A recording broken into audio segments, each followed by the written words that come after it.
the Jussie Smollett story is an archetypal example of, well, this victimization can happen anywhere. It can happen to the most successful of us. Nothing has changed. Again, the only difference is that the story was a lie, and the Michael Brown story was a lie. And to a large extent, the Trayvon Martin story was a lie. In the 2 years after Mr. Floyd's death, there are a bunch of practical questions. I mean, where there are dueling toxicology reports and where it appears that George Floyd took enough fentanyl to kill about 70% of adult males. To this day, no one has explained to me what the racism was. There's no convincing evidence of racism in that case. Wilfred Reilly, it's been a long time coming. Great to have you on the show. Before we get into the fantastic work you do on hate crime, hoaxes, and all of that kind of stuff, tell us a little bit about your background and who you are. Well, right now I'm a professor of political science at Kentucky State University down in Frankfort. That's a historically black college in the Kentucky state capital. I've written a number of books. I mean, you've mentioned some of them, Hate, Crime, Hoax, Taboo. But before that, I was a kid from Chicago. I was born on the south side of the city. I grew up mostly on the north side in what's currently the Wicker Park area, kind of our hipster district. It wasn't then. It was jokingly nicknamed Needle Park, very very urban, interesting area. But grew up, had a normal sort of working class life. My mom was an inner city school teacher, actually. She taught for most of her, not life, but the period when I was there in the East Aurora school district, right outside of Chicago, heavily Latino. Went from there to colleges in the state. I went to Southern Illinois University, perfectly solid college, but also at this time, I think Playboy's third-ranked party school. Congratulations. That's right. I did my best to keep the name up, really. But went from there to the University of Illinois. I got a degree in law. And by this time, because, I mean, it's not really all that hard to graduate from the Chicago and Aurora public schools without insulting them. It's not that hard to graduate from SIU in 2000. So I was at 23 when I got out of law school, something like that. 23 at the oldest. And so I had to kind of figure out what to do. And I ended up doing about a 10-year odyssey of different things. I went back to graduate school. I ended up getting a PhD, which is how I came to be in my current position, of course. But while pursuing the degree, my mom fell fairly sick. So I ended up back in Chicago. I worked as one of the canvas managers for a public activist group for a while. So it was literally guys out on the street like, hey, got a minute for true gay love? with the number of physical scuffles and so on that you'd expect. I did that for a couple of years, kind of the archetypal city kid job. And met this fascinating group of people. I mean, the New York office had an even larger one, but this is downtown Chicago. So you met all these poets, writers, aspiring athletes, people like this who were just coming through one of the big cities in the USA. Moved from there to kind of a sales or trading floor bullpen job. It was actually a British company, Marcus Evans. I was in the branch of the company that does outreach to CEOs to book them to meet our clients, which was as obnoxiously aggressive as you can probably imagine. You had to get the cell phones of these guys and call them and not get thrown off the line. And people were betting on whether or not you'd do it for each call you made. The numbers all go up on a big board on one side of the office. So I did that for 2 or 3 years and did pretty well, honestly. And after that, by this point, the degree was mostly completed. I also taught in the city colleges of Chicago, which is interesting. I mean, those are, again, somewhat inner city, although they're community college rather than high schools. Malcolm X College is one of them. Harry Truman was the college I taught the most at. So by the time I was done with all this, I ended up just getting the degree and getting out of school and applied for jobs as an academic, essentially. And I got some of them. I don't know how much being an in-state minority from a reasonably well-known family on my mother's side helped. My mom was kind of separated from a lot of the rest of the group at this point. But I ended up getting some offers and just choosing Kentucky State, partly because it's a historically black college in Appalachia. So I thought there would be an actual chance there to, help some kids go on to live kind of the rest of their lives. And there actually has been. Mm-hmm. So that's who I am and how I came to be here. Well, that's great. And one of the things that you have done is address very directly something, and I'd be curious to hear your opinion, whether it's something that happened more recently or whether it's something that's been going on for a long time. But there seems to be a huge gap between the reality of race relations and policing in America, particularly of ethnic minority groups, and the perception as it exists in the public. Okay. Is that a more recent phenomenon? I remember encountering it as a non-American in 2014 with the Michael Brown case, where I read about it in the newspapers, and I read the official narrative, and then I actually looked and read every single word of the grand jury Yes. process. And those pictures were completely different. And that's when I first became aware of this. Is this, first of all, the disparity between what we're told and what the reality is that a new thing, or has that always been the case? The extent to which we're seeing that now is, I'd say, completely new. I mean, so there's actually some interesting data on this, on American race relations, where Pew tracks people essentially every year and asks how they feel race relations in the USA are going. And when this process began in kind of the modern version, it began in the 1990s, people basically said race relations were good. As I recall the famous graphic, it was 70% of African Americans, 66% of whites, those numbers might be reversed, said race relations were positive to very positive. This is kind of the Michael Jordan, Larry Bird era. I mean, we're not talking about segregation here if you're living in, again, Chicago or New York, whatnot. Probably half the intimate relationships in my high school were interracial. So that was the situation. People were getting along fairly well, and people thought they were getting along fairly well. And since then, we've seen kind of a weird downward trajectory. So if you look at the same data today, only about 33% of African Americans, 40% of whites think race relations are at all good. And the problem with this is that objectively, they seem to be improving. So, I mean, objectively, if you look at the number of interracial relationships in the country or something like that, or approval of interracial relationships, let's say, that's currently at 94%. So 94% of Americans are fine with people of different backgrounds marrying, you know, they're fine working for a black boss, they're fine working for a white boss if they're African American. But there's this perception that something out there is making things worse. I think that's fair to say. So you've got almost no one thinking things are good, while objectively things are pretty good. And I'd say it's hard to deny that media has played a big role here. So, I mean, when you talk about the Michael Brown case, Michael Brown is a completely justified police shooting. I mean, you mentioned reading essentially the legal transcripts of the case. I'm an academic. I'm actually a legal consultant. I have as well. I mean, what happened is that Michael Brown is about 6'5". Michael Brown is an enormous guy. I recall recruited by community colleges as a linebacker. That might be a different case, Alton Sterling. But essentially, Michael Brown is a guy who's walking down the middle of a street in Ferguson, Missouri. And this is after committing basically a strong arm robbery. He beat up a well-loved neighborhood shopkeeper and stole basically a box of blunts. I mean, a box of those little sort of Optimo brand cigars. It's not the most serious crime. But he's, as I recall, wanted at this time. And so he's walking down the street. A cop stops him for some reason. They get into an argument, and Brown actually attacks the officer, and they're grappling for the officer's gun. Like, Michael Brown's DNA was found on the slide and trigger guard of Darren Wilson's gun. And Darren Wilson shoots the guy.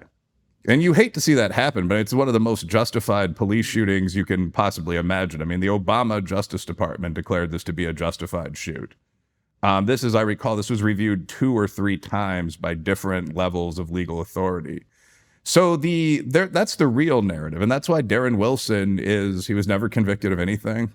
As I recall, he's still in law enforcement, at least on the consulting side. There's nothing really happened except, of course, the tragic loss of a human.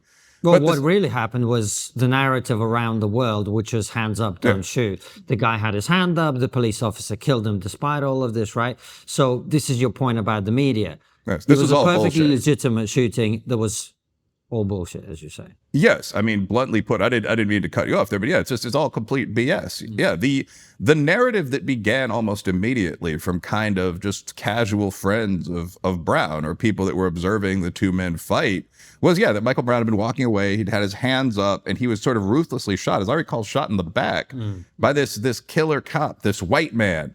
And none of that occurred. And I think you got to a very important point. So the question is, why did race relations go from being viewed as 70% positive to being viewed as 30% positive while they were improving? And the answer to that, I think, is that there's constant media presentation of this absolutely false narrative that we're all killing each other over here.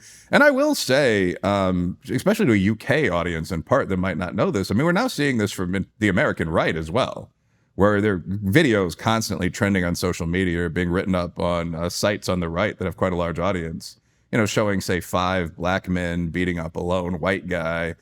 The one time I looked at this for a serious paper, interracial crime in the classic sense, so violent crime involving, how would you say, a black perp and a white victim, or a white perp and a black victim, that's 3% of what we call index crime, which is how serious crime is categorized in the USA. It's extraordinarily rare. Both of these groups are pretty tough and well-armed. There's not a massive amount of this. What does occur, by the way, is 80% black on white. So if you're going to focus on this niche category of crime, it's absolutely correct that the mainstream left-wing narrative is even more wrong than any of the other narratives out there. I think that's fair to say. But yeah, the entire storyline that this is continually going on and that it is a sufficient problem to disrupt the progress we've made in race relations, that's invented. And the question is sort of who invented it and why. I think that's fair to say. And what is the answer to that question? Well, I think the answer to that question is, in large part, activist organizations and the media are somewhat intentionally presenting a false narrative. Now, the media's motivation here is, I think, a little more understandable. I mean, there's a famous old line, if it bleeds, it leads. So, yeah, I mean, it's true about journos and I think every country. But so people have realized that presenting this image of constant racial conflict or black victimization leads to clicks. It leads to that sort of liberal, heavily female, mostly white audience that consumes, for example, the Times and the Post, feeling guilty, buying papers. I think for the activists, there's a deeper motivation, which is instrumental. And it gets into one of the issues in the United States, which is that there are extremely large performance differences between ethnic groups in the country. And this is true, by the way, if you read the great Thomas Sowell or William Julius Wilson on the left or something like that. This is true in every really polyglot society, Malaysia or something like that, where you might see more Malay warriors in the army. You might see more Chinese students getting engineering degrees. Perhaps Indians do this, that kind of thing. But in America, we don't really like to think about that. The idea is it's the land of equal opportunity for everyone. So when you actually see these performance differences, I mean, so on the SAT annual exam, the average score for black students is a 950. The average score for whites is an 1110. When you see something like that, there's this question that automatically arises of what caused that, what could cause that. And in reality, there are a number of different answers. I mean, an awkward one is that there is a more hood, quote unquote, culture in the black community. African Americans, on average, tend to be more working class, more urban, more distrustful of the surrounding society, which you can almost understand, right? I mean, so on down the line. Black people are also a lot younger. So, I mean, the average age for a black man in the United States is 27, at least at the mode. For a white guy, it's 58. Yeah, it's a huge difference. White Americans are kind of dying off. That's one of the underlying things with the quote-unquote great replacement that's not discussed. I mean, white people, Americans in general aren't having kids, but white Americans certainly are not, and upper middle class white Americans really are not. The entire, what's called TFR in the country, the total fertility rate is 1.81. You need a 2.1 to survive. I'm sure that any Westerner knows this to some extent about most of these societies. Actually, it's interesting because I think many of us who listen and talk about these things know the vast majority of people they're still stuck in the paradigm of 20 years ago where our babies are killing the planet and destroying the earth. That's exactly, that's a good response point. I think that's correct. The normies are still stuck in that paradigm. Yeah, and that's completely wrong. We don't have enough people. We're not going to have enough people, especially upper middle class tax-paying citizens, to sustain that mass infrastructure of Social Security, Medicare, NHS in Britain, all of that we've built up over the past 60 years. People need to be having kids. And there are a ton of reasons why this is happening. I mean, the most obvious is that men aren't proposing marriage until the average age of 33. And most women prior to that point are on birth control. So it's very difficult to have children until you get to the point where you almost biologically can't without being glib about it. Mm-hmm. So, I mean, that itself is an interesting question. But I mean, we got here talking about just age gaps between blacks and whites. I mean, the age gap in mode is 31 years. Just at the mean, I believe it's 11. So the point there, I think, is that if you're a Solian, which I am, or for that matter, if you're a genetic hereditarian or a bunch of other things, there are plenty of explanations for why groups would be doing differently. But the one that seems to have found acceptance in the United States in the mainstream is that the answer is racism. So the one cause of any performance difference between any two large groups of people would be racial prejudice. And people like Ibram Kendi, for example, pretty openly say this. mean, I saw some light smiles at the mention of the great man's name. But I mean, I think on page 12 of one of his books, How to Be an Anti-Racist, this is stated very explicitly. Like, when you see groups performing differently, there are two options. Either there's something wrong with one of the groups, that's how he chooses to phrase it, or prejudice. There's something going on in systems. And I think basically getting to the point, I think activists believe that, or at least find it useful to believe that. And I think they say it sort of instrumentally. So when you look at a mainstream sort of New York Times feature piece on racism, very rarely do they prove that there's a lot of racism in the industry or the social class group that's being attacked. And in fact, it would usually be pretty hard to do that. Because every year we ask people basic questions about racism. Would you be willing to vote for a qualified, same party political candidate of a different race? And what we find is that, whatever it is, that year, 92, 96% of people say they would be. So you actually can't identify a ton of mainstream racial prejudice from blacks or whites in the USA. So the way racism is determined, quote unquote, in these studies is that you'll basically just point to a gap. Infant mortality recently came up. So you'll say that African-American women have 4 times the infant mortality rate of Caucasian women, which is true in some years. But I mean, what's not pointed out is that the rate for Caucasian women is, 99.8 survival of healthy babies over 1 year.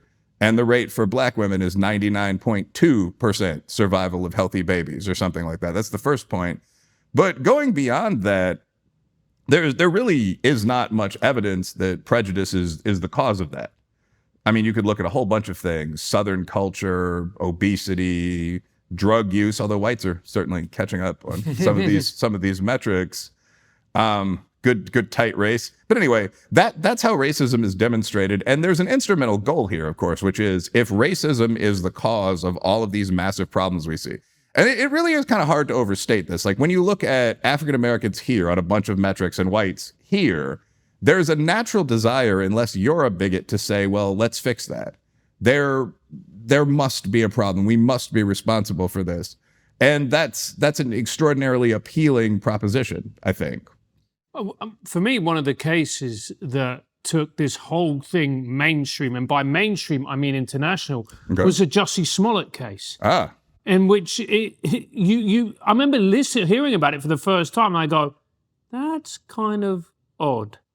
Because as somebody who grew up in an area where there were, in my day, what was called the National Front far-right organizations, it's rare that they as cartoonish as Jussie described in his account. So let's talk about that case. And why do you think it went international? We're honored to partner with Hillsdale College, an institution whose values align so well with trigonometry. Their dedication to education, free thought, and defending liberty makes this collaboration truly special. Hillsdale College offers over 40 free online courses. That's right, completely free. From the works of C.S. Lewis and the meaning of the US Constitution to the rise and fall of the Roman Republic, their courses are a treasure trove of knowledge. One course that really stands out for me is the Second World Wars, taught by 2-time trigonometry guest and an amazing historian, Victor Davis Hanson, alongside Larry P. Arnn. It's an incredibly engaging exploration of this pivotal conflict, offering insights into why it was fought and how the Allied powers triumphed to preserve the West. These self-paced courses are completely free. No cost, no deadlines, no pressure. It's a chance to grow and learn at your own pace. Enroll now at hillsdale.edu/trigger. That's hillsdale.edu/trigger. Well, I think a couple of things. First of all, I think that that's a characteristic of hate hoaxes in general, like a silly, cartoonish presentation. So, I mean, I think we're all familiar. We're all pretty competent online debaters. And I mean, I think we're familiar with the alt-right, the guys with the frogs and toads and so on. So obviously there is a racist right. If you saw Pepe or Groyper or something like that painted on a wall over the phrase TND or something, you'd probably say, oh, that's some racist jackass who's a decent graffiti artist. Like, you'd understand what it meant. But I mean, there aren't that many people that are Nazis, if that makes sense. There aren't that many genuine neo-Nazis, and they're generally mocked even by people who are racist. There are almost no Klansmen. So what you discover with a lot of hate hoaxes is this kind of crude, almost reverse minstrel show presentation, where you've got the swastikas written on the wall, but it's written backwards. The arms, they're going the wrong way. Yeah. And I think that that's a pretty good sign that you're encountering a hoax. So Jussie Smollett fits that bill. By the way, I mean, when you say you're from a large urban area, it had minorities, it had races. As I said, I'm from Chicago. So that area, Streeterville, is our young professional district. It's sort of pork belly salesmen and that kind of thing. It's probably 10% black, 10% East and South Asian, at least 15% gay. Although I might be stereotyping a little bit as a heterosexual man. But I mean, the idea that there'd be two people walking through there in sort of patriotic ski masks with MAGA hats on, I mean, carrying ropes and nooses and bottles of bleach. I mean, there'd be a brawl at the first Irish pub you encountered, the first black hip hop club. I mean, so no, it just struck me as inherently ridiculous. Like, no one could believe that. Also, at this time of year in Chicago, it's usually about -4. Jussie Smollett actually said this. So, I mean, if you're going out at 2 a.m, there's winds skating off the lake, which is an inland sea. It's one of the Great Lakes. There's snow blowing horizontally. People are shielding their girlfriends on the inside of the street. I mean, so it clearly wasn't true. And I think a lot of people knew that. I mean, Dave Chappelle, who's from another big American city, goes to Chicago all the time to do comedy in our theaters. I mean, he just said, like, you know, I'm going to knock the black pronunciation off this guy's name. He's going to be Jussie Smollett, the mad Frenchman from now on. No one could lie like this in our community. I think a lot of people had that first impression. Why did this go so viral, though, so international? Yeah, so why was it? Why did it capture the imagination as much as it did? Because you could argue, look, this is an actor, but no one really knew who Jussie Smollett was. I mean... They do now. They do now, yeah. Well, it's sort of like, it's a bit like Benedict Arnold, right? You just make just one mistake. Yeah. He was a pretty effective cavalry captain before that, as I recall, Judas. But to answer your question, I think that this story illustrated to a lot of people... It was again, an instrumentally useful story. It illustrated to a lot of people that the worst was still going on. You know how the Americans are. You know how the whites, and for that matter, the blacks are over there. You know, violence. You know, so it was this innocent young black man. He's gay. He was walking down the street. He's knocked over the head by these thugs and goons. You know, he's abused. He fights back bravely. It was a perfect story. And that's why it went viral, because it was a perfect story. It perfectly illustrates National Front, we would say KKK style hatred. It illustrates that era is not over, that kind of thing. And I mean, the only problem was that it was fake. It was totally made up. So that was an issue. I mean, it is a point that is an issue. Do you think that there's this deep-seated need within us to have these stories, to have it reinforced that we are victims, that, you know, that we are powerless? And here's another example of it. Well, I mean, there's no such need within me, and I don't think within you. But I do think that on the left, we've replaced heroin. On the modern progressive left, we're not talking about union pipe fitters or some such, as you guys know. But I mean, we've replaced heroism with victimization. So the goal now is not to kill the dragon. It's to be eaten by it, or at most saved from it. To be harassed by the dragon. Yeah, to be pinched on the ass once by the dragon, and your career's made. I mean, isn't it? It really is. It's difficult to overstate the extent to which this is true. I have a buddy of mine who's a African-American doctor. In fact, I have like 5 buddies who are African-American doctors, but only one is relevant to this story. And this guy was talking to me, and just, it was a bunch of us in sort of a group chat kind of setting. And he said, you notice there aren't any white women online on dating apps. And I was just like, what the hell are you talking about? It's just 60, 70% of them. And he said, no, like every woman who's an upper middle class Caucasian woman doesn't just want to say that, because there's nothing exciting about being a well-adjusted white girl from Cleveland. So they're all something else. Like they're Jewish, MENA, neurodivergent, bisexual, and a proud LGBT ally, like with the flag. And he showed me like the profiles that were contacting him. And it was literally eerie. And this might be different because he's a black guy, if we're putting that in frame. But it literally, every one of them mentioned their sexual identity, mentioned some kind of alleged physical or mental disability on the order of ADD, mentioned that they were a member of some invisible minority group, like proud to be half Lebanese. You know, this sort of thing. And I mean, it really was. It was very notable. And ever since then, I've seen the same sort of thing across a range of media. So I think we're at giving power to victimization. And I think that the Jussie Smollett story is an archetypal example of, well, this victimization can happen anywhere. It can happen to the most successful of us. Nothing has changed. Again, the only difference is that the story was a lie. And the Michael Brown story was a lie.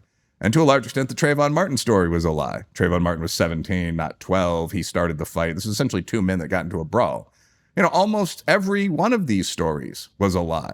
Even we saw, not to get off track, but we saw the Daniel Penny case, in my opinion, having a legal background, collapse the other day when it was revealed that after the fight between these two men, Jordan Neely was alive, had a strong pulse. It was still moving in his body. The cops refused to give him a very basic CPR technique because he was too filthy. This is something that just came out in the case. None of these storylines were real. Some were exaggerations. Others were completely made up. And the Jussie Smollett story, I think, is the archetypal example of the second category. Just something that didn't happen at all. But that's so worrying, that the fact that these stories, and some of them are serious. Whatever you think about the Michael Brown, that's a serious incident. Somebody lost their life. Oh, of course. But the fact that we happily, well, not we, but people happily make up lies about them is incredibly worrying, because it's not just the lie that happens, it's the effect that that lie has on society, on the effect that that lie has on racial relations.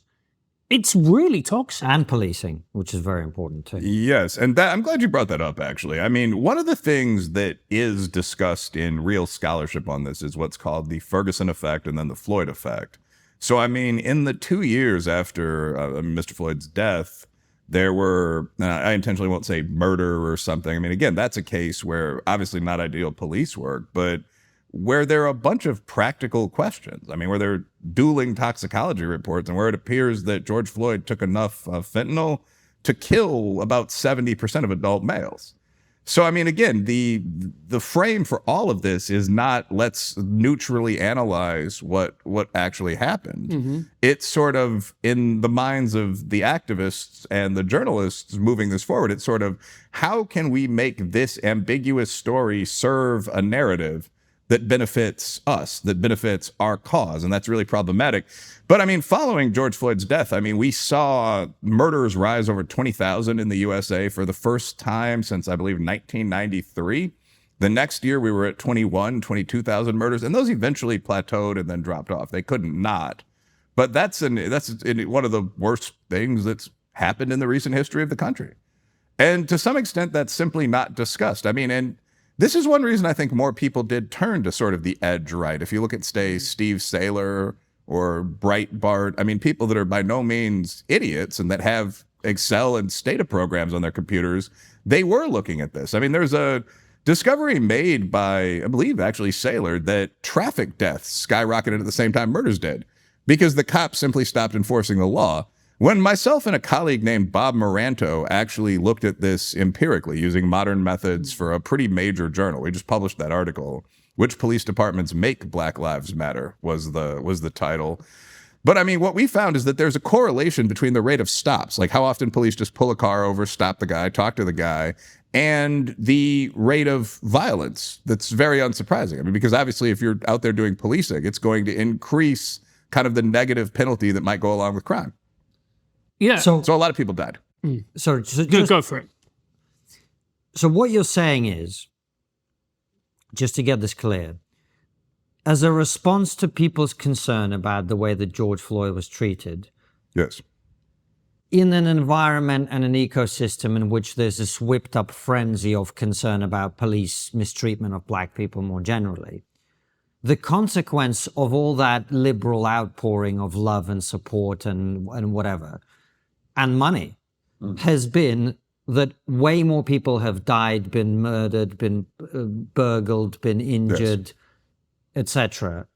And most of those people, or certainly many of those people, would have been black people. Yes, that's an excellent analysis. I mean, so the way you'd say this in social science terms is simply that as the police stop rate, X goes up, the crime rate, Y, goes down. I mean, it really is pretty simple. And I think that there's something about the extreme left and perhaps the extreme right as well, which keeps insisting that modern business women want to move to homesteads and live there and this kind of thing, raise a certain number of purebred pigs. But I mean, like the extreme left, I think, are the undisputed champs at this. There's a remarkable ability to ignore reality. So if at a typical American or UK dinner party, you were to say something like, obviously men and women are different and that's genetic, Every time I've seen this happen, it starts a frenzied argument. I mean, people just absolutely deny it. But I mean, at the same level, you notice that some people have breasts and others don't. I mean, I don't mean to be glib or crude about this, but the men are on average 40% bigger. It's absolutely obvious what gender you guys are, so on. At almost the same level of absurdity is the idea that police don't prevent crime. But if you Google policing does not prevent crime, I guarantee you'll find hundreds, maybe thousands of articles. So this is something that's been argued quite a lot. What we find when you turn the quants loose on it is that what was the correlation, 0.46 or something like that? Yeah, there's an extremely high correlation between cops doing their job and people not committing crimes. That doesn't seem entirely shocking to me, I must say, just as someone who's not an expert. So that being the case, what do you make of the idea that was very prevalent? Thankfully, I don't think it's as prevalent now, but some people still cling to it. An idea, by the way, that was peddled at the very top levels of the Democrat Party, which was defund the police. What as an academic who studies this, what do you make of that? I think it's an absolutely moronic idea. So there's a cliche for a reason in bar rooms and country clubs and working class hoops courts and so on. You got to be real educated to believe something that stupid. And the reason for that, I think, is that if you're trying to get published in academia, you can't do that by restating Aristotle or by outlining a simple mathematical model for how cops arrest criminals.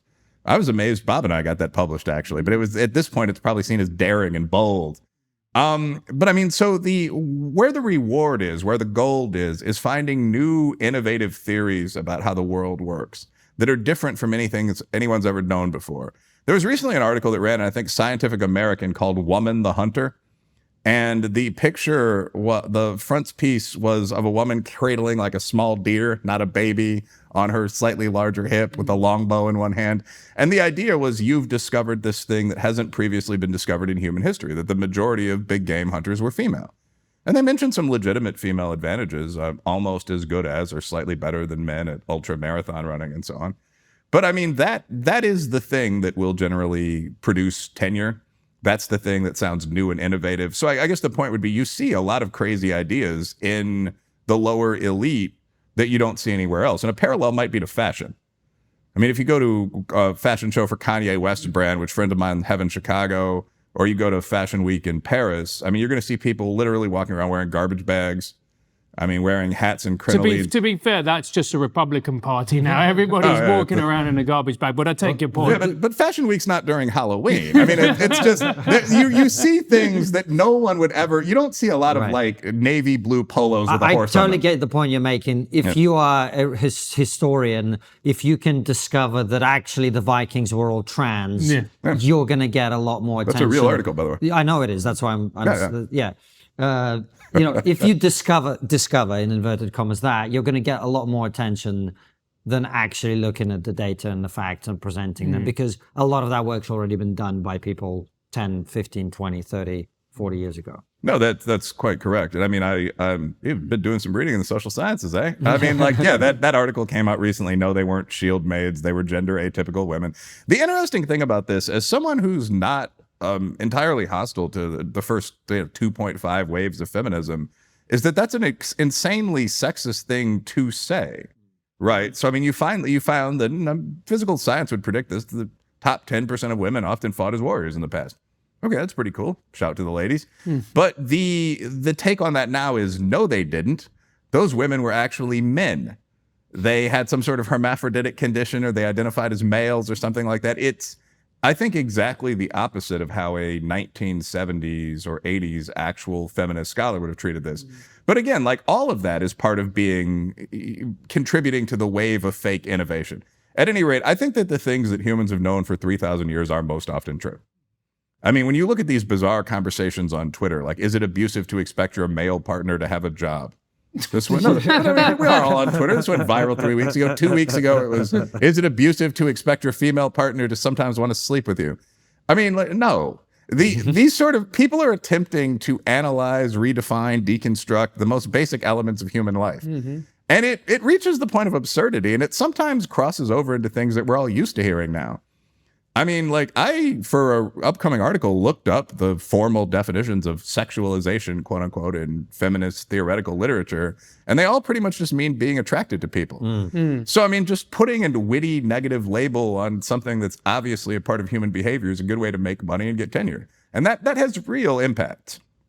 Defund the police is an idiotic idea, of course, because without police, there will be more crime. You know, I could have just said that, really. 10 minutes of drivel. I mean, I'm in academia too, by God. But, you know, I'm glad we're actually talking about women, because one of there was another manifestation. You did a very good article about it, talking about now white women and saying and using examples of them encountering black men and then making a complaint, and then people going, they're racist. And it's the same phenomenon in a slightly different form. So let's talk about this. Today's episode is sponsored by AG1. Longtime trigonometry fans know we've been using AG1 for over 2 years now to support our health. When the team here are working hard on making trigonometry, we find it's easy to fall back on less healthy habits like caffeine or sugar to keep up with our busy schedule. When we drink AG1, we not only limit those bad habits, but also feel a real improvement in our energy levels and our ability to focus. AG1 is a comprehensive and convenient blend of over 70 essential vitamins, minerals, and nutrients, including gut-friendly bacteria, antioxidants, and premium mushrooms.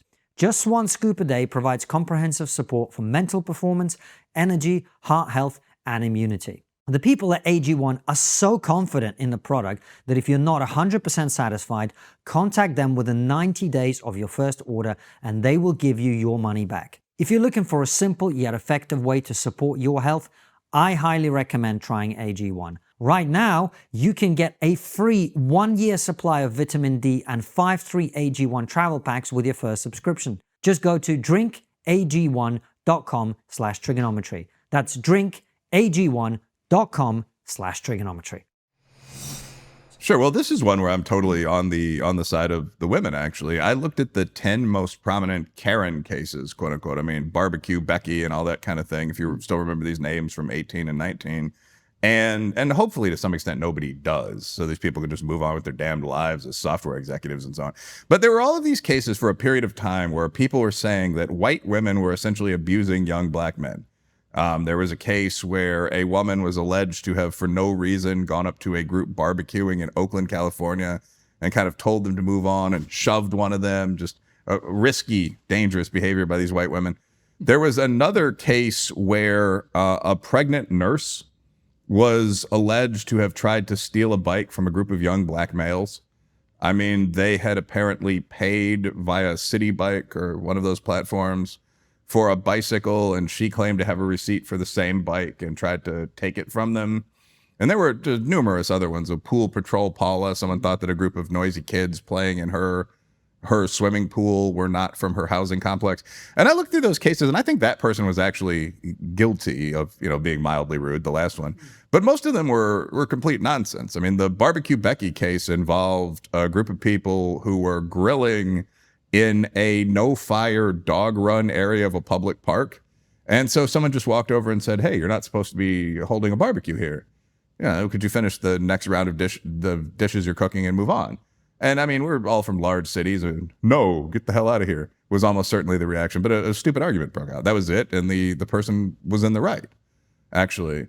Probably the most famous of these cases was Amy Cooper. I mean, so this is the woman that's walking her dog in New York Central Park, and a man comes out of nowhere in what's called the ramble. So you're in the middle of essentially the woods. You're surrounded by trees and so on. And this guy walks out down a path and tells her to put her dog on a leash. As I recall the argument, she says, well, no, I'm not going to leash my dog. We're in the woods, whatever, my dog needs to run. It turns out the guy was a bird watcher. No one knew this. He was upset about ground nesting birds potentially being harmed or something. But when Cooper said, no, I'm not going to do what you want, the man said, well, in that case, I'm going to do something to you that you're not going to like, and started reaching into his bag. And she started screaming, essentially, and saying, I'll call the cops. You're a big black guy. You don't necessarily want me to do that. And as I recall, one or both of them then called the police, and he started yelling about how he was being racially profiled and he was acting perfectly normal. And I mean, to some extent, in a lot of these cases, both people seem to be acting like assholes. Bluntly. I mean, it's very, very typical New Yorkers, I would say, as of Chicago, and they can't even get their damn dogs walked around one another. But the simple reality, though, is if you're a man and you're watching birds in the woods, and you come out of the woods and start screaming at some lady about how you're going to treat them in a way they won't like, I think it's going to be pretty unsurprising if you get some hostility back in return. So the frame of that in the media wasn't, well, they were both being pricks. It was this white woman attempted to murder a black man in a couple of publications like The Root. And the question is, well, how'd she attempt to murder him? Well, by calling the police. So it was the entire thing, the whole like Michael Brown fake framework built up around that. But there was also this additional idea of white women are using their privilege or whatever the case might be to attack black men. And yeah, most of the cases did not turn out to be one-sided abuses. In many or most of them, in fact, the black man, the person that was being argued with, was at least as much at fault. So it's just a question of how you create narrative, how you create a storyline, I think. You take this argument. What you really do is you pick out the person who's in the oppressor class, quote unquote, and then the person who's in the oppressed class, quote unquote, and you say, well, he must be right. So every example of this happening is an example of the oppressor class picking on someone else. That's how the Karen stories, I think, came to be. And there's also the element of social media, because the thing that's so powerful with social media is obviously video. But one of the things that is so worrying about this phenomenon is you can take a video, let's say it's 3 minutes, and then you can clip a bit out of it, completely out of context. It goes viral, and you can make one person look like the hero, the other one look like the villain, or vice versa, depending on how you edit it. And you can do that for both people. Mm-hmm. I mean, so I've seen conservative accounts take essentially that Amy Cooper video and just use the clip like, I'm going to do something to you you're not going to like. You can literally take the same encounter between two individuals, as you just said, and flip it any way you want. I'm not sure that's just a social media thing, though. Like, if you go back to the Rodney King beating, the reason that became such a sensation is that there were 61, I believe, seconds of just this man on the ground. I'm not going to try to simulate the motion sitting here, but this man on the ground being beaten by clubs, kicked. I mean, it looks terrible. The problem with that video is that it was originally, and someone in comments might correct me, but 391 seconds long. So, I mean, the news intentionally used the most visually provocative small chunk of that to create this storyline of racism and unprovoked abuse. The cops hit the guy too hard, but that's because they pulled him over after a high-speed chase that went on for minutes. They asked him to get out of the car. There were two other people in the car, by the way, both black, both employed. Neither one was harmed. They just sat on the curb, essentially, and watched this insane fight go on. One of them later wrote an article about it. But King got out of the car. He scuffled with the cops. He refused to do basic things like put on handcuffs. He finally sort of rushes the cops, and they basically get tired of it and beat his ass. And I mean, I think that's over the line. I think you guys probably would. Mm-hmm. But the way you make that look like just an unprovoked, brutal, Mississippi-style violation of civil rights is that you only show the beating. You don't show King lunging. I don't even know if this was on video, but you don't show the chase with many other people at risk. You don't show anything except the end game. And that's a trick that a lot of people on social media learned from, some pretty explicitly, and that they use as well. So the last line, but a tip I would give is that if you see something like this, if you see a video of a black man and a white man fighting for 5 seconds or something like that, I wouldn't draw any conclusions from that at all. I mean, did that initiate with a horrible racial insult from one guy or quote unquote ghetto behavior from the other guy? Were both people in the wrong? Were both people in the right? You don't know. You have no idea what you're seeing. You have no idea what the background of that is. You're watching just two guys shout. Right. So it's important to keep that in mind. And one of the things that this does is it creates a lot of these narratives that, like, I don't know, maybe I'm dumb or maybe I haven't done my research or whatever, but we were told that whatever happened with George Floyd, let's say that he was murdered. Let's say we accept that. Yeah. It was presented as an example of everything that's wrong with America, systemic racism, whatever. To this day, no one has explained to me what the racism was. Well, what is the evidence of racism in that? Let's say he was murdered by Derek Chauvin, deliberately even. Yeah. No one has still explained in any way that is convincing or explanatory what the racism was. There's no convincing evidence of racism in that case. And I think it's interesting to go through all of these and deconstruct them, because I mean, the Amy Cooper case was not real as it was presented. The Sarah Brash case, she happens to be a personal friend of mine, was not real as it was presented. Trayvon Martin, George Zimmerman, I mean, these are two males who unfortunately got into a brawl. One of them had a gun, which is very common in the States, whatever you guys might think of that. I mean, it was a shooting, it was tragic. But there's no racism there either. Zimmerman is half white, but half Afro-Latino. There's just no evidence of anything. Michael Brown didn't happen as it was alleged to have happened. Jacob Blake didn't happen as it was alleged to have happened. And I think George Floyd is kind of almost the chessboard king of these stories. Because if you bring up all the other cases that I've brought up, someone will say, but I saw George Floyd under the knee. Like, you can't deny there's a problem with policing. The problem with that, do either of you guys do any kind of martial art, roll in the dojo, anything like that? I do, but I just do kickboxing. I don't do BJJ. BJJ, yeah, no. My two were boxing and Shotokan karate like years ago, and I wasn't that great at them, you know. But like, if you've ever been in a sparring level fight with someone, I mean, if someone puts a knee to the back of your neck or does a sleeper hold, you're a healthy adult male for a minute or two, you're not going to die. So the obvious reality, I think, and this is a personal opinion, but looking at the George Floyd case, is that there were a number of things that exacerbated what happened there. Again, like, no one views that as ideal policing, but it's hard to not believe that taking fentanyl and taking methamphetamine at the levels that he did, that we now know about, didn't have some effect on, for example, George Floyd's heart. That didn't really strongly contribute to the tragic outcome there. But getting to your point, even if we just say, well, okay, we're not going to debate any of that. It's a murder. It's a crooked cop. Yeah, there's not any evidence of racism, per se, that I've ever seen in the case. Right. I mean, yeah, Floyd and Chauvin knew each other casually. They'd had jobs as bouncers together. But beyond that, the police officers that were working as a team there, I believe, were of 4 different races. I know Thao's Cambodian. You got a black guy. That might be Kang or Kung. I'm glad you said it and not me. Okay, Kang. Okay. All right. I mean, it's his name, really. But anyway, but in all seriousness, you had an African-American guy, or at least half black. You had a Cambodian guy. You had a white guy who was in an interracial relationship, by the way. Chauvin's wife was either black or Asian. I think East Asian, maybe. But just so that was something that came up. I only learned that a couple of months ago. So the presentation of him as some kind of urban Klansman, that again just fails if you get to the door of his house. And it seems like there was a conscious effort made not to do that. And on top of that, of course, we know that there was a case exactly like it involving a white man called Tony Timper that happened very similar, very, very similar. But of course, that was never made into a big thing. And this is what I'm getting at, Wilfred, is it seems to me like the concoction of these media narratives is incredibly damaging to the way that Americans see each other and that foreigners like us see Americans. And I'm sure you have the stats on this. From what I know, the average American overestimates the death of black suspects by police action so wildly as to essentially live in a different country to the one they actually live in. Yeah, it's by 4 orders of magnitude. So first of all, let's get the data out there for anyone that hasn't read the recent wave of papers. I mean, the average number of unarmed black men killed by the police in a typical year is about 12.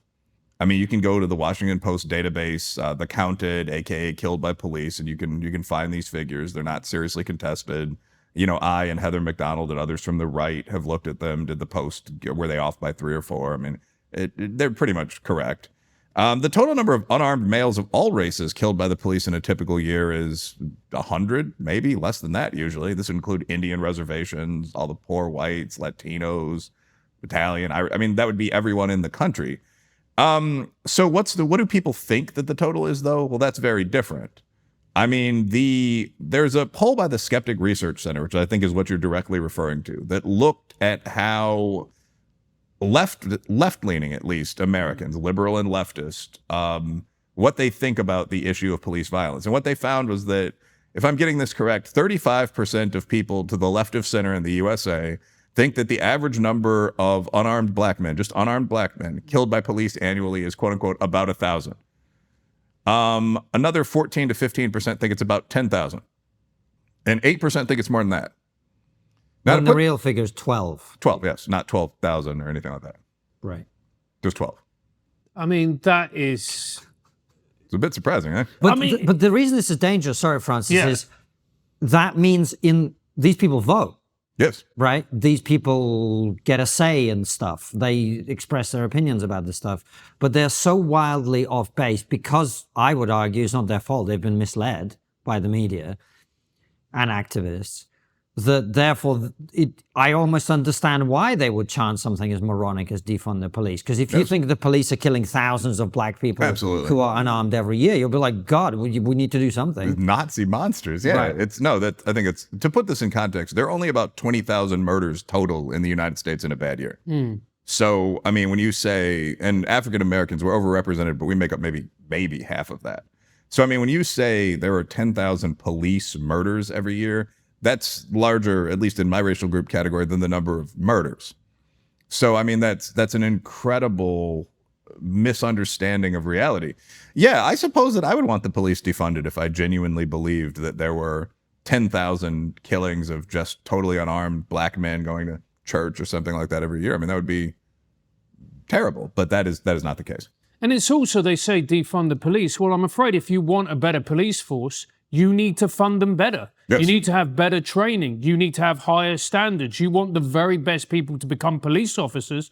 And the only way you're really going to be able to guarantee that, or certainly improve the level of recruits, is to pay people more, to have better conditions, to have better pay, better pension. And then when they come in, put a lot of money into training these people so that they can actually, when they're in these type of high pressure situations, operate in a more effective manner. And by the way, when they make the right call, even though it's difficult, you have to back them up. Yes, I think that second part's very important. But yeah, both of those points are simply correct. I mean, when, again, Bob Moranto and I looked at what actually predicts effective policing in the United States, the best department in the USA was New York. Chicago was in the top 5. And I mean, both those cities take a lot of ridicule for having crime, but there's a lot of crime there because there are tens of millions of people. I mean, this is the metro, but New York is about 20 million people, 11 just in the city. Chicago, if you're counting metro, is 11. I mean, so if you have, say, split the difference between the two cities, 600 murders a year, that's actually a lower murder rate than you're going to be finding in many rural black or working class Caucasian communities. I mean, I live in Appalachia, and many of the murder rates in the area are significantly above that. You just don't think that when you look at a city like Frankfort, Kentucky, which has perhaps 60,000 people and 6 murders. I mean, so there's not the same level of analysis. But I mean, if you move that up to 600,000, there'd be 60. 6,600,000, and that's half of Metro Chicago. But at any rate, the worst police departments tended to be underfunded, small, kind of regional cities. Memphis, Little Rock, I think Charleston, West Virginia made the list. Where there was some corruption, but there also just wasn't really a pull to get good officers in. You knew the department needed men. You knew they weren't going to get much money. It was actually Memphis, which started trying specifically to hire African-American males from the city of Memphis, where you had 5 cops basically just beat someone to death. I mean, that's a case that vanished from the headlines pretty quickly. It was essentially a black-on-black violence, I guess. But if you read through the backstory there were allegations of adulterous relationships and that kind of thing.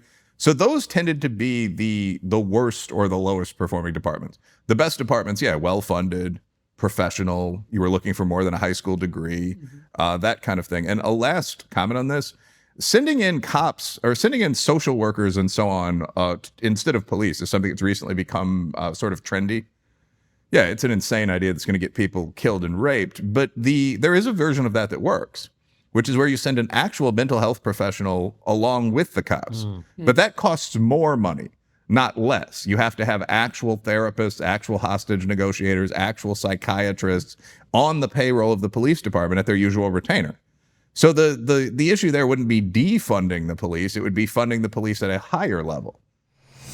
Nothing beats the peace of mind that comes from knowing your home and loved ones are protected. That's why we trust Simply Safe Home Security. And right now they're offering 50% off a new Simply Safe system with a professional monitoring plan, plus your first month free. Visit simplysafe.com/trigger to get started. SimpliSafe isn't just about reacting to break-ins. It works proactively to stop them. With their ActiveGuard outdoor protection, AI-powered cameras, and live monitoring agents who can detect suspicious activity, communicate directly with intruders, activate spotlights, and even contact the police before anyone gets inside.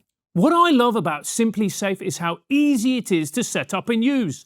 There are no long-term contracts or hidden fees, and it's surprisingly affordable. Monitoring plans start at just around $1 a day. Start the year with greater peace of mind. Right now, you can get 50% off a new SimpliSafe system with a professional monitoring plan and your first month free. Just visit simplisafe.com/trigger. That's simplisafe.com/trigger. There's no safe like SimpliSafe. I'm not sure about, so correct me if I'm wrong, but in the UK, I was talking to a police officer, and he was actually saying to me, look, a lot of what we do now isn't even crime. They've closed a lot of the mental health hospitals. Yes. So a lot of these people are just walking around. They're unable to function. They're a danger mostly to themselves. They behave in an antisocial manner. And so when one of these enters a public place or is behaving in an erratic fashion, what's the first thing people do, understandably, is they call the police. That is not a police matter. That is a matter for mental health services. Yes. But the police are involved in it. So what you're seeing as well is just the police being stretched and having to do jobs that they're not meant to do. They're not meant to deal with somebody who's having a profound schizophrenic episode. No, I think that's very well put. Yeah, the United States, we did the same thing. It's joked about sometimes as the only thing Reagan and the Tip O'Neill Democrats agreed on. The libertarians as well, actually, because they don't think there should be government services of any kind. So you got virtually 100% consensus across our political spectrum, but toward this sort of negative outcome. But yeah, in the 80s, the argument from leftists, I think many of them had watched One Flew Over the Cuckoo's Nest, maybe one too many times. Conservatives just don't want to pay for shit. Libertarians, there shouldn't be shit. So, I mean, just total political consensus on closing the asylums, which we used to have quite a few of. I don't know whether your rate was ahead of ours, but there used to be, hospitals for the criminally insane. Yeah. Many of which had not nurse ratchets, but genuinely caring doctors working with these people. And when those 94% of those properties closed in the late 1980s in the USA, and that's when you started seeing people living under bridges and talking to themselves and the air and people who aren't there. And it's a bit glib to put it that way, but this is a phenomenon, again, like in downtown Chicago, we have what's called the University Center, where a former girlfriend of mine, Kristen, used to live and attend school. And you would go there and you'd be sitting outside smoking a cigarette or whatnot. And you would notice that many of the people in the area were visibly insane. People would be cutting themselves with knives. People would be literally howling at the moon. People would be wandering around the block time after time. And I think any urbanite has wondered, well, why isn't there a place? Why isn't there a center where you can send these people? The answer is because we closed them all. We made it virtually illegal to open new ones. And I mean, yeah, non-voluntary incarceration is going to be the solution for a lot of the homeless problem. And just one quick story from social media. I was scrolling through Twitter and the like the other day, and an actual violence interrupter, I mean, female mental health trained, somebody who does pretty good work, was describing one of these people. And she said, well, this person is a homeless woman who's schizophrenic and who has like short-term memory loss. She'll do things then forget them. So about once a week, she's kidnapped and sexually abused by a group of 10 men. These are college guy types from what I can tell. There's no one's ever been able to find them. I mean, this person would be the only testifying witness. Everyone else is a hobo or drug dealer in the neighborhood. But they'll take her to an apartment and have brutal sex with her, possibly film it, and then they'll just dump her back off on the street. They'll give her a shower. And I would suspect that sort of thing, what used to be mockingly called troll bashing in New York, takes place a lot. And there's no way to enforce that, to penalize that. I don't think someone who's living illegally outdoors in most cases is going to go to court as a witness or as a accuser. So yeah, the idea that this is that is somehow kinder than having anything from a single room occupancy to just a mental hospital that you're going to be forcibly thrown into and treated at, that's not correct. It's hard to imagine anything crueler. No, and focusing on the mental health aspect of it, there's also the element of the police, where people go, how can the police behave in this fashion? I'm going, well, if you have served for, let's say, 20 years as a police officer in an inner city American city or UK city, you've seen some pretty wild shit, to put it mildly. You probably have PTSD or some form of it. It's gone untreated, and you are going to behave less appropriately than other people would. Yeah. I mean, I think that virtually everyone I've known who's been in situations of extreme uncontrolled violence, combat soldiers, cops who worked in the projects where everyone appeared to hate them, have at some point come to the conclusion it might be better if these people didn't exist. And that's a pretty rational conclusion for humans to come to. Obviously, for moral reasons, we can't allow it as the basis of social policy. But I mean, I would assume many Israeli soldiers feel this way right now. We've seen considerable evidence their opponents do. But that sort of attitude, bad in moral terms, but yes, like, I think police are surprisingly restrained given human nature in general. I mean, this is a job where virtually every interaction you have with someone is going to be their worst moment probably of the month. So you're going to be pulling over a harried African-American father who thinks he might shoot him who's 15 minutes late to work. You're going to be breaking up a party full of rowdy college kids of whatever race. You're going to be talking to rape victims. You're going to be chasing serious criminals that you know are responsible for most of the danger in what's probably your youth neighborhood. And you know that if you just shoot this guy, at least until pretty recently, that violence would stop. If you arrest him, he's just going to go to court, bond out in 2 days, and do the same thing again. So given that, the rate of unprovoked police violence is actually pretty low. I mean, it's contained at levels that I think should be more than socially acceptable. Particularly when you factor in that they don't know if someone's got a gun or not. Yeah, that's a thing that's unique about American urban policing. Like, everyone I know who's been a cop in Chicago, East Aurora, the places I've lived, has said, well, the worst thing is doing stuff like traffic stops. You know, why are people so hostile when they pull over a car with tinted windows with 6 males inside? Well, because that's when cops get shot. Like, if anyone just cranks the window down, pulls the pistol out, fires a couple shots, like, that's it. You don't have time to get to your gun. It happens about 40, 50 times a year. There are far more cops killed by black men, and for that matter, by white men. White men are slightly ahead, if that's the term, but in any particular year than there are unarmed, defenseless men killed by police, obviously. That's something that's never said, but needs to be pointed out occasionally. So yeah, the worry when you do the traffic stop, you've got the tinted windows, for Hispanic males, perhaps here legally. I mean, the question is, am I gonna, make it out of this? And you can't allow too much paranoia from public employees. In fact, 100,000 times out of 100,001, you will make it out. But still, knowing that 50 brothers, you probably consider them, have been killed this past year, often in that way, that's going to influence your thinking. Yeah. Well, I'm glad we're having this conversation because I feel like we're recording this at the time of the election. By the time this is out, it's already happened. But it just feels like this was the election when the media really went to die. And I think that's a good thing in some ways. In some ways, it's a bad thing. But the reason it's good, I think, is I just see the way these narratives have been created and the terrible impact they have. And it really, what struck this home for me was a man called Ben Carson, who I'm sure you know. Of course, yeah. The only thing I knew about him was that he was this right-wing guy who people made fun of because he was with Trump and all of this other stuff. And then my wife, who's completely apolitical, we have movie night every week. Okay. And she was like, she usually picks the movie and we watch it. So she picked a movie and she was like, oh, it's called Gifted Hands. I was like, what is it about? And she was, oh, it's about a surgeon. Oh, okay, cool. That sounds great. And then we start watching it. Good reaction. Okay. And I realized that it's a movie about the life story of Dr. Ben Carson, in which it turns out this guy was an incredible man. Yes. Pioneering surgeon, like everything you'd want an upstanding citizen to be. It's a movie, so, it was just incredible. And I've had that experience with other people so many times. I remember I watched Die Hard. Okay. And you go back and you watch it, and there's a scene in which a black woman is told to do something that's like impossible. Okay. And she goes, if you think I'm going to do that, you think I'm going to marry Donald Trump. Because Donald Trump, before he ran for president, was an aspirational figure. Every woman wanted to marry him. Every guy wanted to be him. That's how it was. Yes.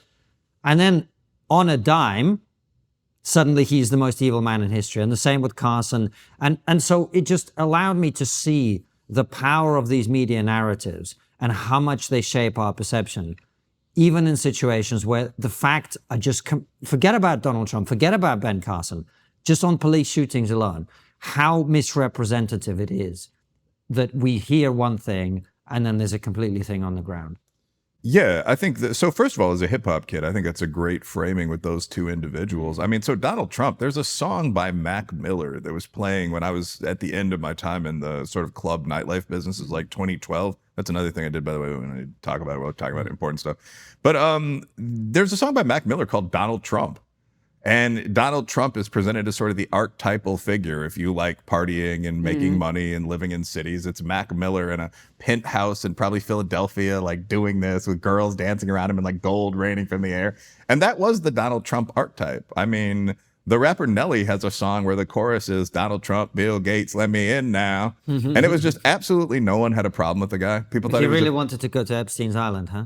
Well, I mean, he probably did. Oh, I don't have any negative comments about Nelly, but I just look at the background of a Diddy party. You'll see a lot of people of all ethnic backgrounds. Right. One of the things that's actually kind of interesting is that when I was a kid, and not really a kid, but like in Chicago, there was less than there'd be in New York maybe, but there were parties where people had like bowls of drugs on the counter and so on. And I always found, after maybe 20, I found decadence boring and annoying.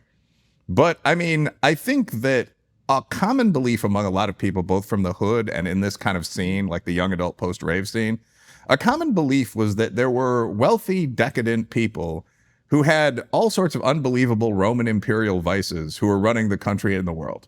And as I got older, I was like, yeah, that's probably not true. You see the Christian conservatives versus the feminists. And it's like, I don't know, that was probably wrong.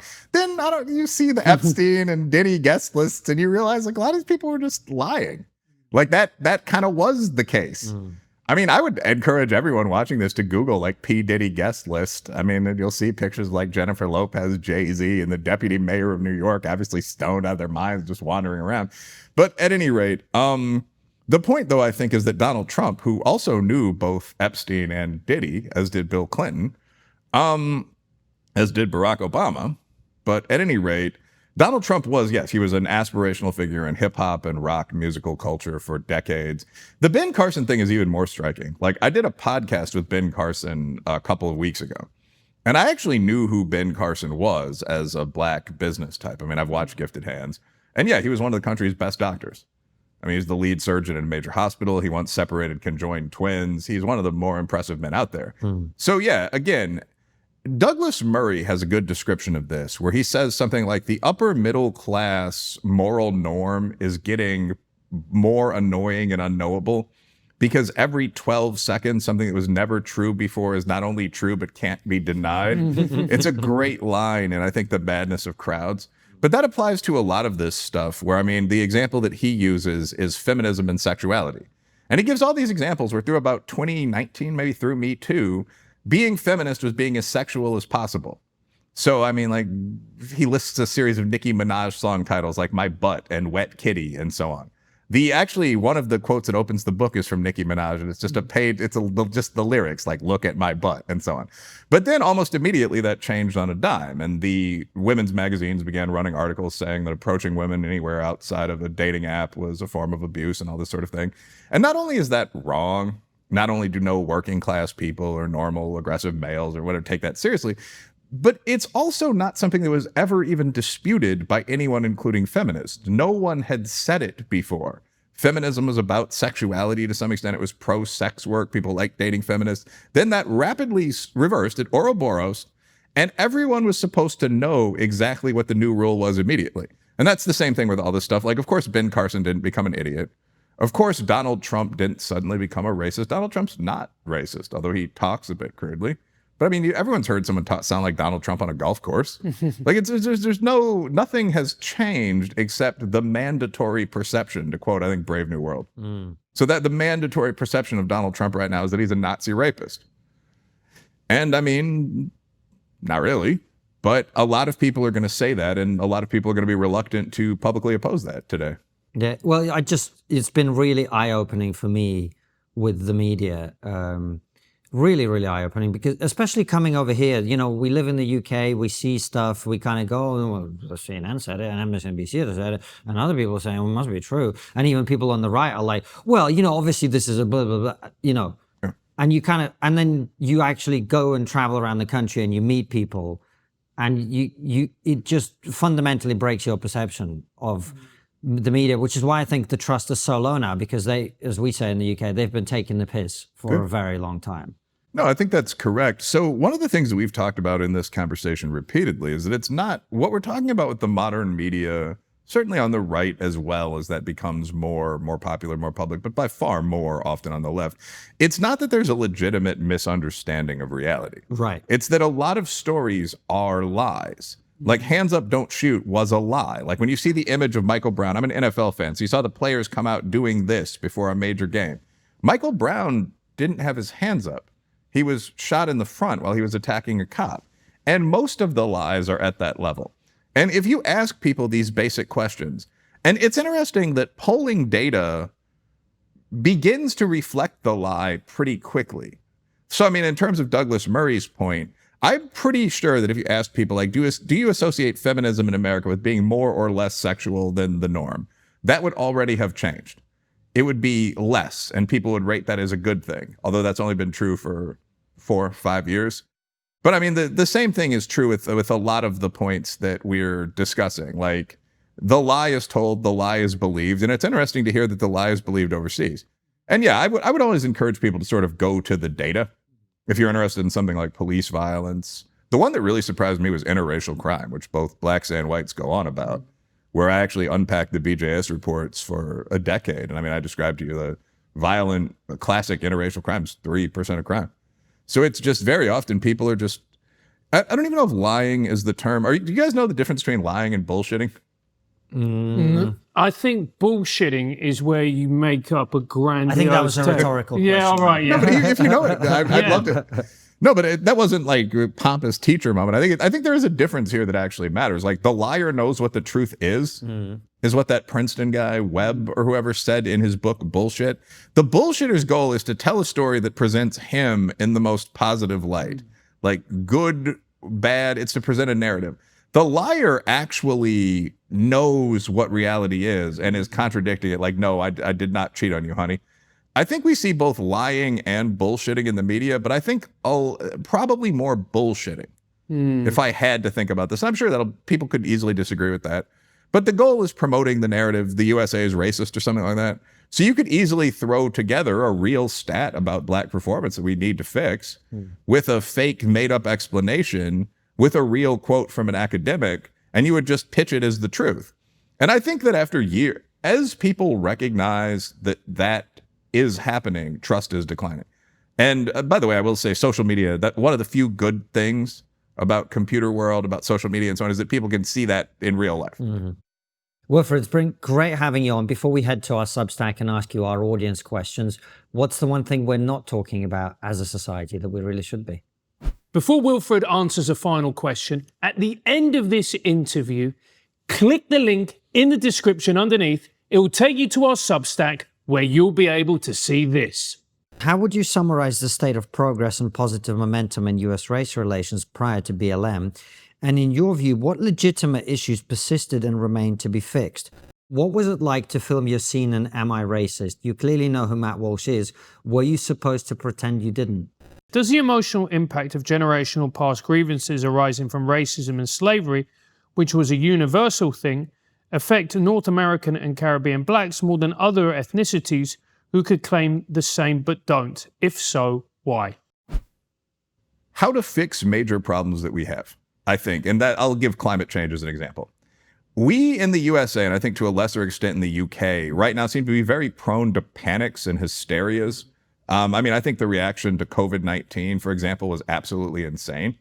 You can't shut down all of a healthy, functioning society because the death rate among 71-year-olds might increase by 10%. I think you'll find we did. No, yeah, well, you're right. We can. But I mean, like, as a cold, leaderly decision, only an absolute lunatic would look at those options and do that. It's the stupidest thing I've ever seen major societies do. But that I think is a sign of an ongoing catastrophism in the modern West. So like climate change, people are saying they will not have children because of climate change, this sort of thing. The reality is that if you ever talk to an educated Chinese, sounds a bit rude, but an educated person from China or an educated forward caste Indian or something like that, what they'll say is like, look, this actually is a problem. We don't deny it. I don't deny it. But the pace of innovation that's going to solve it is speeding up. I'd give it like 5 years until we fix this. That's the general view. And the Chinese and Indian universities I've been in contact with, I don't know about their general perception, But for example, there was a new kind of paint that was just invented at Purdue, where if you slather it on roofs, apparently, like the gray refractive paint bounces sunlight back up. I'm sure that was an absolutely asinine explanation per their engineering department, but I think something like that is going to be how we get through the quote-unquote climate change crisis. Just, excuse the language, fucking planting trees would solve about half of it. If every person plants 5 trees, we'll handle a great deal of the climate worries that we have. So I think that not just you guys actually do a fairly good job, but media in general, especially our alternative media, should start talking to people who have reasonable ideas about how to solve the problems that we have, to cut off the sort of chicken running without head hysteria we see so often. Interview the Purdue guy. Talk to him about paint. You guys will make it funny. I don't know what it is. It's sort of like Dancing with a Stare. You won't look that bad. Sounds exciting, man. Yeah. Well, Wilfred, thanks for coming on. Talk about paint. That's my final. Talk about paint. Fantastic. Head on over to Substack where we ask Wilfred your questions. The reparations debate came up at the recent Commonwealth Summit. Is it just a lazy money grab, or is there something else behind it?